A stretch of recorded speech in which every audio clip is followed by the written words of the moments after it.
Pada perdagangan Jumat minggu lalu, IHSG ditutup melonjak 2,07% ke level Rp6.007,6. Di pasar spot pun ditutup menguat 0,7% ke level 17.860 per dolar Amerika Serikat. Sentimen positif dari eksternal yang mendorong penguatan IHSG maupun rupiah antara lain adanya ekspektasi terhadap kesepakatan damai AS Iran dan koreksi harga minyak mentah yang mencapai di bawah $90 per barrel. Beberapa sentimen positif dari dalam negeri diantaranya pernyataan pemerintah yang akan melakukan efisiensi anggaran MBG dan menurunkan target pembangunan koperasi desa merah putih bahkan hingga mencapai 50%.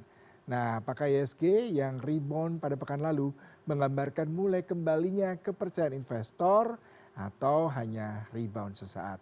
Nah, untuk membahas hal ini telah bergabung secara virtual pengamat pasar modal Hans Kueh. Selamat pagi Pak Hans. Ya, selamat pagi Pak Yuda. Iya, Pak Hans, kalau boleh dievaluasi pekan lalu memang ISG terbilang cukup volatile ya Pak. Dan kalau kita melihat info katalis positif justru datang dari eksternal dengan kesepakatan damai antara Iran dan Amerika sepertinya sudah memberikan angin segar sejak pekan lalu. Bagaimana Anda sedikit mengevaluasi di tengah adanya wacana evaluasi trading halt dan juga bagaimana kondisi menantikan sejumlah data penting hari ini Pak? Ya, jadi kalau kita lihat Senin itu market kita masih tertekan turun, ya, tetapi Selasa mulai rebound. Jadi kalau kita lihat salah satu yang paling utama di pasar itu waktu itu adalah konflik di Timur Tengah, ya. Jadi berkali-kali pasar expect bahwa segera terjadi kesepakatan, tetapi berulang kali juga gagal kesepakatan yang terjadi gitu ya. Tensi juga sempat naik ya di Kamis pasca Iran mengumumkan penutupan total Selat Hormuz ya karena Israel melakukan serangan terhadap Hizbullah di Lebanon ya. Tetapi akhirnya memang kalau kita lihat ada kesepakatan ya yang berhasil dicapai antara Amerika dan Iran. Jadi ini yang menyebabkan pasar bergerak positif. Nah, Jumat itu menjadi lebih positif karena selama ini kalau Donald Trump saja yang statement orang kurang percaya. Nah, ini dikonfirmasi oleh pejabat Iran Hmm. ya, salah satunya Menteri Luar Negeri Iran Abbas Araghchi yang mengatakan waktu itu mereka sedang membahas MOU dengan Amerika untuk menyelesaikan konflik tadi. Nah, ini jadi katalis yang paling positif mendorong pasar kita bergerak rebound naik ke atas. Nah, Hmm. kalau kita lihat pekan lalu waktu terkoreksi itu juga karena inflasi yang tinggi, Ya. kemudian potensi kenaikan suku bunga. Nah, faktor ini memang masih akan membayang-bayangin pasar. Kemudian pekan lalu itu juga ada ancaman tarif dari Ya. Donald Trump ya ke Uni Eropa dan termasuk juga negara-negara lain. Itu dari global yang mempengaruhi pasar gitu. Hmm. Kemudian kalau dari dalam negeri ya sentimen negatif waktu itu kan surplus perdagangan kita itu menipis ya. Ya. Jadi orang mulai berspekulasi, wah ini pasti memberikan tekanan pada rupiah. Tapi sentimen tadi berkurang sesudah terlihat bahwa sebenarnya surplus yang menipis tadi karena import BBM kita yang naik tinggi ya. Hmm. Jadi Hmm. bukan karena perdagangan kita melemah tapi import kita naik tinggi. Nah, kemudian ada berita terkait tinjauan S&P terkait dengan outlook dan rating ya. Ini kan S&P datang 2 minggu lalu. Kemudian biasanya 1 bulan setelah kedatangan mereka ya mungkin minggu depan atau 2 minggu lagi S&P akan merilis tentang outlook dia dan rating Indonesia gitu. Nah, yang menarik adalah beritanya waktu itu dibilang outlook atau rating Indonesia akan turun. Tapi info yang kami dapatkan ya dari yang A1 juga yang cukup penting yang bertemu dengan S&P, ternyata S&P tidak akan menurunkan outlook dan rating kita gitu. Bahkan mereka cukup positif dengan kondisi Indonesia dan ekonomi Indonesia gitu. Nah, kemudian ada rumors lagi terkait MSCI ya. Jadi ada 2 tanggal penting MSCI di sini yaitu 18 Juni dan 23 Juni gitu ya. Ada yang bilang Indonesia akan turun ke frontier market. Nah, ini juga nggak tepat gitu ya, karena info yang kami dapatkan sebenarnya investor asing dan indeks provider itu puas dengan reformasi pasar modal yang dilakukan oleh OJK dan SRO. Sehingga itu kita tidak mungkin turun ya, apalagi size Indonesia ya, turun ke frontier market. Nah, kemudian pekan lalu juga pasar khawatir tentang DSI ya, Hmm. dan antara sumber daya Indonesia. Kemudian pemerintah mengkonfirmasi ternyata DSI tidak mengambil keuntungan, dia tidak mengambil alih ekspor, Ya. tugasnya di sini adalah dokumentasi aja. Nah, ini menjadi sesuatu sentimen yang positif bagi pasar kita sehingga kalau kita lihat rebound terjadi cukup kuat di pekan lalu. Dengan kondisi tadi semua sepertinya katalis positif sudah terlihat sejak Rabu pekan lalu, tapi kita juga melihat pada pekan ini sejumlah data masih ditunggu seperti pertemuan The Fed terkait dengan suku bunga. Kemudian kalau di dalam internal kita juga harus melihat bagaimana ketidakpastian tekanan rupiah ini juga harus diwaspadai ketika memang tadi gejolak bisa sewaktu-waktu terjadi dan pasar masih sangat volatile ya Pak. Bagaimana Anda melihat perdagangan di awal minggu ini ketika besok sudah libur lagi nih Pak Hans? Ya, jadi kalau kita lihat tekanan pada rupiah, selain faktor tadi, juga rupiah tertekan oleh event kita biasanya dividen terjadi ya. Ya. Jadi bulan-bulan pada Mei, Juni memang ada tekanan karena dividen dibagikan, mereka pindah keluar gitu. Dan tekanan itu berkurang ya seiring waktu karena kan eventnya berlalu gitu. Kemudian kalau kita lihat betul tadi ya, pemerintah juga memberikan katalis yang cukup positif ya setelah beredar kabar bahwa akan dilakukan evaluasi terhadap anggaran kita ya. Jadi Hmm, pemerintah berkomitmen em, melakukan efisiensi anggaran. Salah satunya mengevaluasi MBG, ya. ya. Kemudian Kopdes juga, ya. Dua program ini dianggap mengambil anggaran cukup besar. Kalau pemerintah mengerem dua program ini, kemudian dialokasikan kepada subsidi dan bantuan sosial, mengingat kondisi perekonomian global yang memberikan tekanan, ini tentu menjadi satu sentimen positif. Apalagi ada komitmen dari pemerintah bahwa defisit anggaran kita tidak akan melebihi Mhm. 3%. Jadi ini harusnya bisa menjadi katalis positif bagi rupiah kita. Nah, terkait Federal Reserve, kelihatannya Federal Reserve itu akan menahan suku bunga mereka dan kemungkinan baru akan melakukan perubahan suku bunga di bulan Desember. Data US yang kemarin keluar pekan lalu, Ya. non-farm payroll itu meningkat sangat tinggi sekali. Itu menyebabkan pasar tenaga kerja US sangat kuat, the Fed tidak mungkin menurunkan bunga.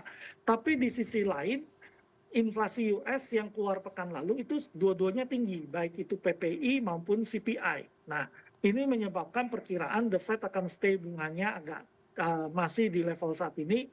Desember ada peluang kenaikan 25 basis point.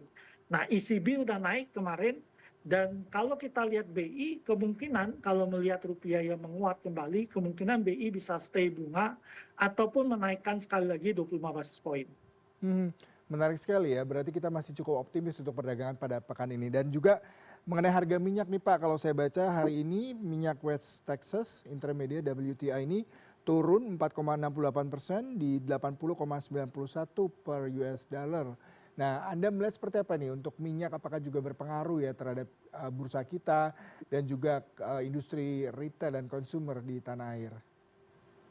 Ya, ini pasti ada pengaruh ya. Jadi minyak ini memang turunnya karena mendadak ada kesepakatan antara AS dan Iran ya. Jadi sekarang pasar ekspektasi Selat Hormuz dibuka, kemudian pasokan minyak kembali normal. Nah, tetapi yang menjadi catatan kita di sini, pertama minyak tidak mudah cepat normal kembali. Hmm, Pertama, perjalanan minyak dari kawasan Timur Tengah ke Asia itu butuh dua ya. mingguan. Dari Timur Tengah kalau masuk ke Rotterdam ya itu butuh 3 minggu ya, ini merupakan pangkalan minyak utama di Uni Eropa. Jadi butuh waktu. Yang kedua, dampak dari konflik selama perang terjadi, banyak infrastruktur minyak dan gas yang rusak karena kena rudal dan kena serangan gitu. Kemudian kalau kita lihat shutdown yang terjadi 3 bulan terhadap fasilitas minyak dan gas, itu butuh waktu recovery dari 1,5 bulan sampai dengan 1,5 tahun ya, mungkin 6 bulan sampai 1,5 tahun untuk Hmm, merecovery pasokan yang ada. Jadi kelihatannya minyak itu turun, tapi dia nggak bisa turun lagi ke 60-70, iya. kemungkinan dia di 80-90 pergerakannya. Tapi ini lebih baik karena tidak seperti yang sebelumnya. Kemudian pasokan kalau diharapkan dalam beberapa pekan kembali normal ya, terutama di kawasan Asia, ini tentu bagus bagi perekonomian Asia. Nah, Asia ini sangat terpukul selama konflik karena kita itu banyak memakai minyak yang berasal dari Timur Tengah. Oleh karena itu, terbukanya Selat Hormuz ini akan positif bagi Asia, mendorong dana kembali dari advance negara-negara maju seperti Amerika bergerak balik lagi ke Asia. Hmm, Pak, ini mungkin bisa apakah bisa menjadi sentimen ya terkait dengan indeks keyakinan konsumen IKK yang turun di level 120,9 dari bulan Mei di bulan Mei ini dari 123,0 di bulan April. Apakah ini juga akan berpengaruh terhadap emiten-emiten konsumer seperti itu, Pak? Iya, pasti ada pengaruh ya. Jadi kalau kita lihat pertama indeks keyakinan konsumen kita kalau di atas 100 berarti konsumen masih optimis. Mhm. Tapi kalau kita lihat trennya memang mengalami penurunan. Ya. Nah, tentu konsumsi akan menurun gitu ya. Kita harus lihat bahwa kenaikan pertama itu akan punya impact terutama ke kelas menengah terhadap konsumsi kelas menengah. Jadi ya kita pasti melihat bahwa konsumen kalau disurvei lagi pasti optimismenya bergerak turun Ya. ke bawah. Tapi mengingat konfliknya segera berakhir, semoga Selat Hormuz terbuka lagi gitu ya, minyak kembali normal, mungkin dalam 3 pekan atau 4 pekan ke depan, pemerintah bisa melakukan adjustment lagi. Harga pertamaknya harusnya bisa diturunkan lagi gitu ya. Hmm. Karena kan pertamak itu bukan yang bersubsidi mengikuti mekanisme pasar. Nah, kita pikir harusnya harganya bisa bergerak turun lagi ke bawah gitu ya, mungkin tidak di 16 lagi tapi bergerak ke 15 atau 14-an untuk mengembalikan daya beli di kelas menengah. Kalau Anda melihat berarti memang kondisi secara eksternal dan global saat ini begitu kondusif ya untuk pasar ya Pak. Lalu bagaimana dengan investor retail untuk melihat beberapa emiten-emiten yang boleh jadi memang apakah ada momen saat ini lagi membaik untuk dibeli ataupun di selling on the weakness Pak? Mungkin Bapak bisa memberikan Ya, saran sebelum nanti ada rekomendasi saham. ya, kalau kita lihat pertama memang yang menarik itu tentu sektor perbankan ya. Pertama banyak saham big cap kita di sana. Selama periode tekanan turun, saham-saham big cap kita tertekan turun cukup banyak. Nah, langkah BI melakukan kenaikan suku bunga itu positif bagi sektor perbankan ya. Itu selain memperkuat rupiah gitu ya, tetap menjaga inflasi. Ya. Kemudian bank-bank besar kita itu mengalami peningkatan margin ketika terjadi kenaikan bunga, kredit akan naik bunganya, padahal mereka bisa tetap mendapatkan cost of fund yang murah. Hmm. Sehingga sektor perbankan tetap positif. Yang kedua adalah sektor di emas ya. Selama ini emas tertekan turun selama konflik terjadi karena ada dua hal. Pertama indeks dolar kuat, orang cenderung pindah ke dolar karena Amerika ekonominya lebih diuntungkan selama perang, mereka ekspor minyak dan gas. Yang kedua adalah karena perang, inflasi tinggi. Inflasi tinggi menyebabkan orang berpikir bunga akan bergerak naik. Ini memberikan tekanan pada emas. Seiring dengan berakhirnya konflik, kemungkinan emas akan mulai rebound, apalagi dunia sudah tidak percaya dengan dolar, sehingga kalau kita lihat bank-bank sentral berbagai negara akan mengkonvert cadangan devisa mereka dari dolar pindah ke emas. Kemudian sektor lain adalah tentu terkait dengan komoditas ya. Pertama, DSI sudah mengkonfirmasi tadi ya, jadi pemerintah mengkonfirmasi tidak ada pengambil alihan ekspor. Nah, Mhm. ini tadinya saham komoditas kita yang tertekan ini pasti akan mengalami sentimen positif. Ya. Tetapi di satu sisi kita juga harus menyadari minyak yang turun berpotensi menarik harga batu bara tertekan turun, Mhm. sehingga komoditasnya pasti akan lebih terbatas pergerakannya. Ya, Pak Hans, terakhir rekomendasi saham meskipun tadi Anda sepertinya sudah mulai men-spill saham-saham komoditas seperti batu bara ini harus sedikit mulai melihat apakah dengan turunnya harga minyak juga turut rebound ataukah justru malah juga bisa menjadi alternatif buy out weakness karena kemarin sempat terkoreksi. Lalu bagaimana Anda melihat sektor perbankan, kemudian juga properti juga menarik sepertinya Pak. Apakah ada rekomendasi Pak untuk saham-saham yang boleh menjadi acuan bagi para trader pada hari ini Pak? Ya, pertama sektornya tadi ada banking ya, kelihatannya kita harus memilihnya bank besar seperti BCA, Mandiri, BRI, dan BNI. Ini 4 bank besar kita yang selama ini punya cost of fund yang murah gitu. Kemudian di sektor emas ya, kita punya Antam yang menurut kita tetap menarik, kemudian Arci ya, dua ini yang masih menarik gitu. Nah, komoditas tentu kita melihat bahwa CPO ya itu bisa kita jajakin, tetapi mungkin kita akan lebih fokus dulu.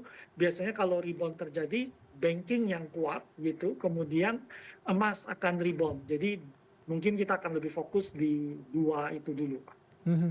Baik, Pak Hans, terima kasih untuk perbincangannya pada hari ini. Sepertinya jelang libur banyak hal positif dan semoga perdagangan nanti juga ditutup rebound ya Pak dan tidak rebound sesaat karena masih menantikan data dari Gubernur Bank Indonesia yang akan ada RDG pada pekan ini.